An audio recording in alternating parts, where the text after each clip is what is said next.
Welcome on in, everybody, to the All Aussie Rules YouTube channel. This is our Port Adelaide 2024 review episode. As each team gets eliminated from the AFL season this year, we are doing a review on that team's season. What went right, what went wrong, and everything in between. This is the third last team. There's only two teams left in the comp after this one. The two competing in the grand final this weekend. So, a pretty successful year for the Power, but just falling short. So we'll have a look at their whole season. Don't forget to like, comment, and subscribe as always. Check out all the socials. Don't forget that the podcast goes live twice every week, Mondays, Fridays, on the YouTube and Spotify channels. At All Aussie Rules everywhere. Without any further ado, let's have a look at Port Adelaide 2024. A season of potential again for the Power, but just like many other seasons over the last probably decade or so, just couldn't quite get there. So first up, 16 wins, 7 losses. They finished the AFL season second on the ladder. It meant that they got a home qualifying final, and pretty much did everything they needed from the home and away season, let's be honest. We'll jump into match by match. They had the bye, obviously, in opening round. They started their campaign in round 1 against West Coast at home, and they got a comfortable 50-point win. Looked really good that day. Really good start to the year. They then went to the MCG to play Richmond. They won that by 30 points. Not the most convincing win of all time, but did enough that day. They then had Melbourne at Adelaide Oval, which they lost by 7 points. Melbourne did manage 2 wins in 2 weeks at Adelaide Oval, one against Port Adelaide and one against Adelaide. So maybe a forgive on that one. Lost it by 7 points. They then had a good 2-week period after that at home, beating Essendon by 69 points in what was one of their better games, probably second or third best game of their season. Fremantle, they beat by 3 points in an absolute thriller. They then went to the MCG for the second time of 2024, and also the last... Oh no, not the last time they played there, one more time, sorry. But they went down to Collingwood by 42 points after leading by 5 goals at one point. So a big turnaround in that match and quite a disappointing result in the end after how well they started. They then played the Saints at Adelaide Oval, got the 10-point win, solid enough. They then lost showdown against Adelaide, which was a really disappointing performance. They played probably well enough to be competitive in this game, but just failed to convert opportunities. They went down to Geelong, though, the next week and played an absolute ripper on Friday night. Won it by 6 points after being 6 or 7 goals up at one point, but held on. They then played Hawthorn the following week, and they looked done in this one. They were down by 5 goals. They clawed their way back, kicked 2 goals in the last minute to win it by a point.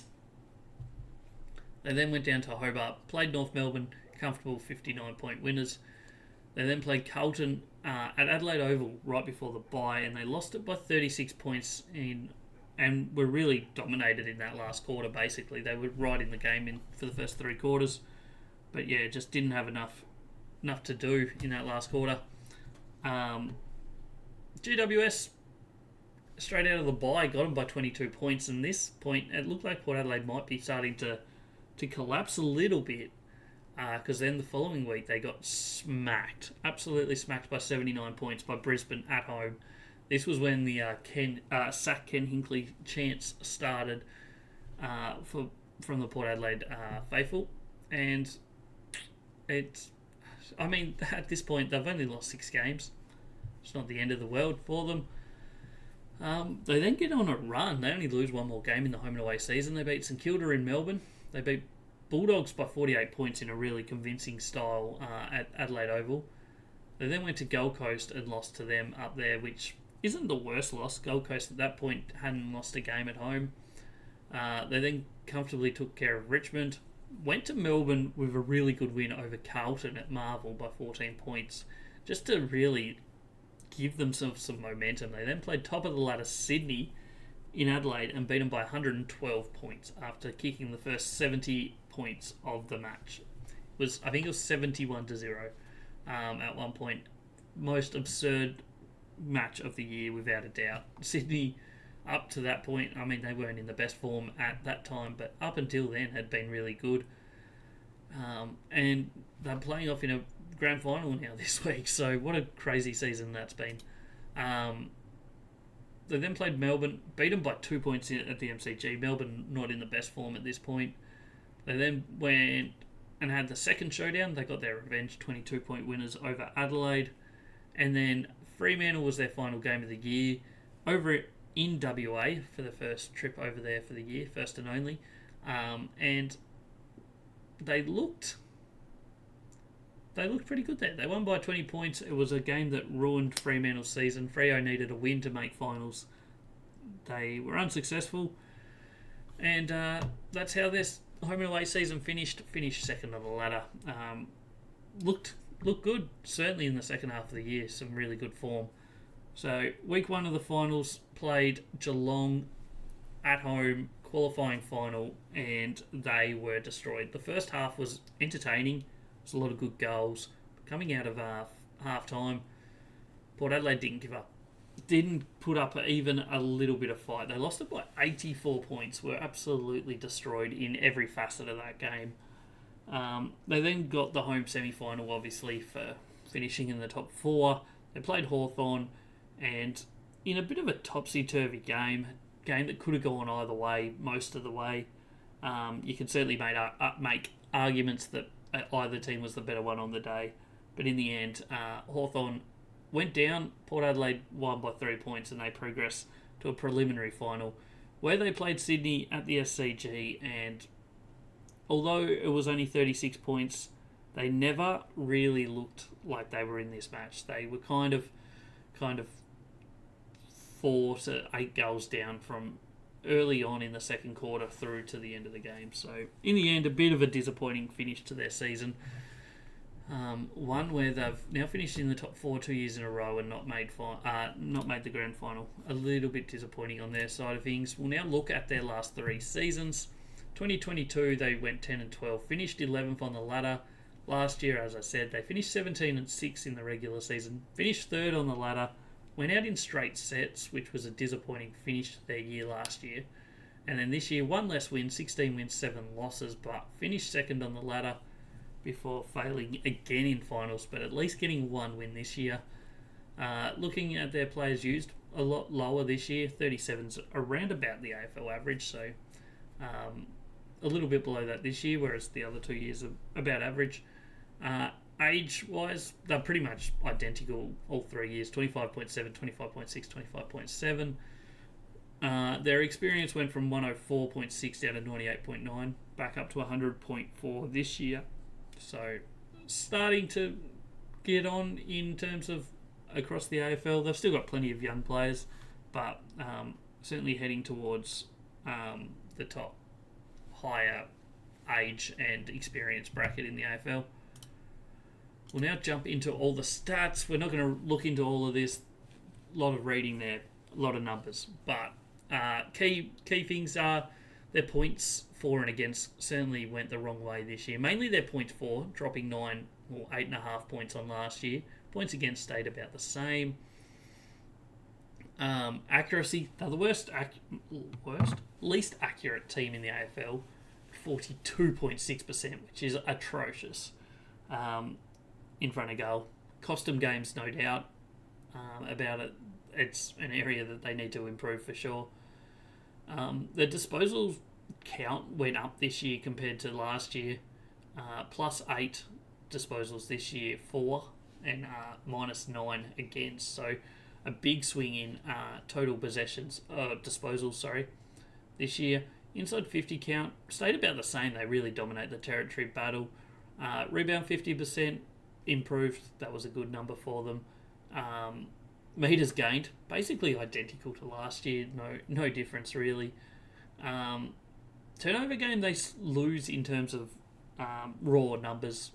We'll have a look at the scoring avenues in a second to see how that translates. But in raw numbers of intercepts, they certainly lose that one. Contested footy, they were last couple of years they've been down on that, so no real big issue there.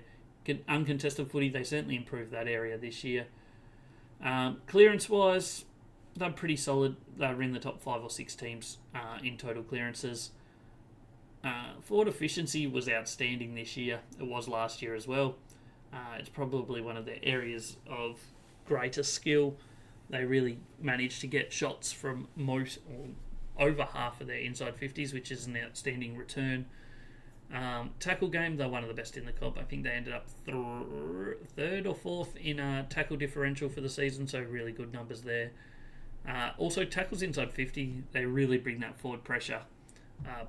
3.5 tackles per game inside 50 is really good. Just ignore that pressure act number because that's wrong. It should be plus 11. Hitouts certainly improved this year. They were minus 11 per game last year and minus 15 the year before. We'll get on to their players in a minute, but they obviously had 2 ruckmen that came in this year.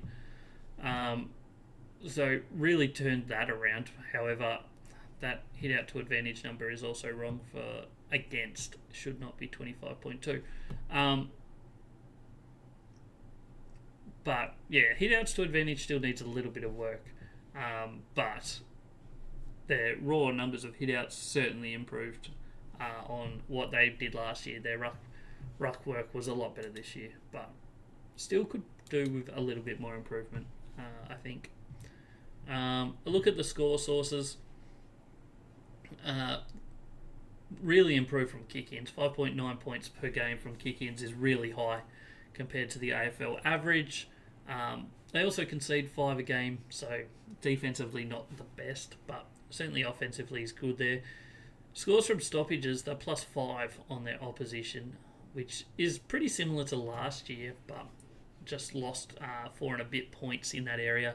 And turnovers, they lost 6 points offensively, while only gaining 1 point defensively, so a little bit of a drop-off there as well in the turnover game.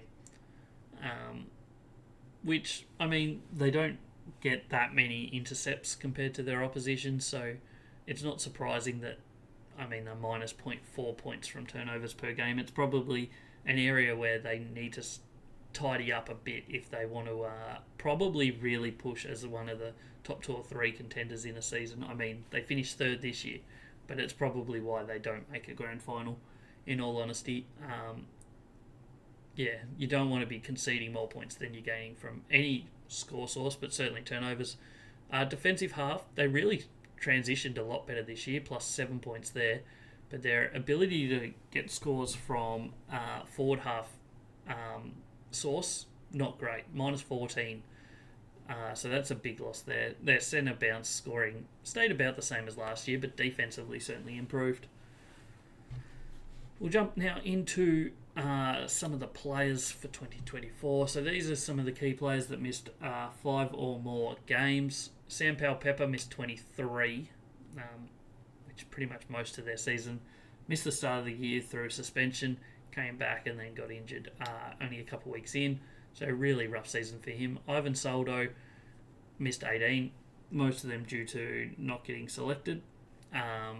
Jeremy Finlayson, once again, similar story, missed 14. Logan Evans, 13. Ryan Burton missed 11. Jordan Sweet, the other ruckman, missed 9. Charlie Dixon missed 8. He was in and out of the team a lot. Todd Marshall, 7. Georgiadis missed 6. Willie Rioli missed 6. And Lockie Jones missed 5 games for the year. Now run through the best players by position for Port Adelaide. I was about to say Richmond. I don't know why, but Port Adelaide, their best players by position. Key defenders, Alir had a good year. Wasn't outstanding. Maybe missed. Maybe I don't know why, but his rating was still good. His overall defence work was pretty solid. Zerk Thatcher came across from Essendon, did his role. I think overall maybe slightly less than what they were maybe hoping for. He was really crucial though in the semi-final against Hawthorn. Played a really good game that day. Asava Radaglia, he was good. Similar numbers as last year. Obviously first year at the club. Coming across from Geelong. did his role. He did go forward a bit towards the end of the season, which I don't think he had much success there. He had one good game forward, but the rest I don't think he showed enough. But also, can they maintain playing three key defenders? I'm not sure. Not convinced. Key forward wise, Charlie Dixon was down on last year's form. Still solid, but overall maybe past his best. We'll see if he can bounce back, but certainly looks past his best in my eyes. Georgiadis, he was outstanding in all honesty. He was their best key forward this year. AFL rating doesn't suggest that, but I think he was their best key forward. Finlayson was okay, but once again, not up to his level of last year or his best. Medium defenders, Dan Houston was great. I mean, getting suspended late and missing all of the final series was not helpful. Looks like he's probably going to leave Port Adelaide, possibly. We'll have a look at that through trade week and whatnot, but a little bit of a disappointment that will be for Port Adelaide because he was good this year. Kane Farrell was really good in the back line. Miles Bergman started the year on the wing, rotated back to more of a medium defender, showed improvement, was good. Ryan Burton, maybe a bit below what we expected from him, missed a bit of football, but also didn't really show his best, I don't think. Lockie Jones was okay. Logan Evans did, once again, okay. Medium forwards, Darcy Byrne-Jones had some really good moments. The winner against Hawthorn in round 10 or 11 or whatever round that was crucial. Had an okay year without being outstanding. Willie Rioli, probably ditto. Had some really, really good moments. His game against Hawthorn in the semi-final was crucial in winning that one. They probably wouldn't have won it without him. Really, really did well. Was part of every score, every goal, pretty much. He was very crucial. But maybe a bit below what he was hoping to do on a consistent level for the season. Mid forwards, so I mean Jason Horne-Francis is basically a midfielder. He does rotate forward and kick a few goals here and there though. Had an outstanding season. He improved even more on what he had previously shown. Going to be a star of the game, you would think.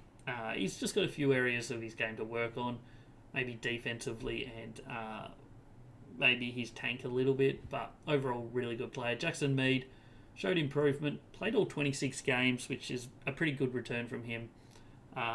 He's not one of their top players, no doubt about it, but he's serviceable in that role. Midfielders, Zach Butters is outstanding player. Finished third in the Brownlow, which was last night at the time of recording. He had a great year, there's no doubt about it. His AFL rating says down slightly on last year. I think very similar, in all honesty, in my eyes, to last year. Connor Rose missed a few games. I think he was down a little bit on what we'd seen from him previously. In all honesty, Willem Drew, he was really good this year. Showed some good numbers. Still can't get a Brownlow vote for some reason. Don't know why, but he had a good year. Ollie Wines, maybe not back to his best, but certainly back to better form than he'd shown last year. He had a solid year, only missing the one game. Jace Burgoyne could be the story of, I guess, September for Port Adelaide. Really showed that he's improved throughout the year. Has the potential to be a really good player in the future. Very exciting prospect for Port Adelaide there. No doubt about that. It'll be exciting to see him with a bit more development into 2025. Travis Boak, he still wins the ball a lot. He got a lot of it against Sydney in the prelim final. Did turn it over a lot. He's certainly heading towards the end, you'd think. And then in the ruck, they had the two players. Ivan Soldo only played the 8 games, put up decent numbers, about what we kind of expected from him, but maybe not as good as Port Adelaide expected. And Jordan Sweet, he played 17 games. He was solid without being a world beater. So that's all of their players. Now we'll look at the players that they lost from their 2023 team. Xavier Dersma went to Essendon. Really looked good at Essendon too. I mean, Dersma went there, they got Zerk Thatcher, so, I mean, it's not too big of a difference between them, but Xavier Dersma definitely was the better improver out of those two this year. Orazio Fantasia, they delisted and he ended up at Carlton. In all honesty, did okay for Carlton. Wasn't a world beater, but did okay. Tom Jonas, he retired. Scott Lysett also retired after an okay year last year, but nothing too exciting. And Bryn Teakle went to North Melbourne, did okay. Wasn't a world beater, wasn't someone that even would probably get a game at Port Adelaide. So, no real loss there. That's Port Adelaide's 2024 season. What do we think we're going to see from them next year? I'm a little bit worried that we're going to see them fall down a bit. They have a lot of good players. They're potentially going to pick up some more. It'll be interesting to see how they do through trade and draft period. Looks like maybe Lukosius is going to end up at Port Adelaide. It'll be interesting to see how that plays out, how that fits into the team. Probably pretty well, you'd think, based on what they're missing up forward. I still don't know. I don't know. They're a team that has the potential every year. Their numbers look really good to be the best team in the league. But it gets to September and they just completely change for some reason. Everyone blames Ken. I don't know if you can. I mean, maybe. But it's just as much on the players as it is on Ken Hinkley, in my opinion. Something has to give. Eventually, they're going to have to change what they're doing because no point on being a great home and away team if you can't succeed in finals. But in the end, that's where they're at. I think, in all honesty, they should make top four next year based on what we saw this year. So I'm going to say yes to top four. It could quite easily drop to a spot outside the 8, though. It would not surprise me at all. So jump down in the comments below. Let me know where you think Port Adelaide will finish in 2025. A season of almost for Port Adelaide, but also not good enough. Yeah, that's another video. Thanks for watching. Don't forget to like, comment, subscribe. This has been All Aussie Rules. Plenty of content on the YouTube channel going out every day at the moment. It's grand final week. There's going to be grand final preview going live on the channel tomorrow if you're watching this on the day of release. Thanks for watching. This has been All Aussie Rules. We'll be back pretty much every day for the next week or so. Catch us on the next one.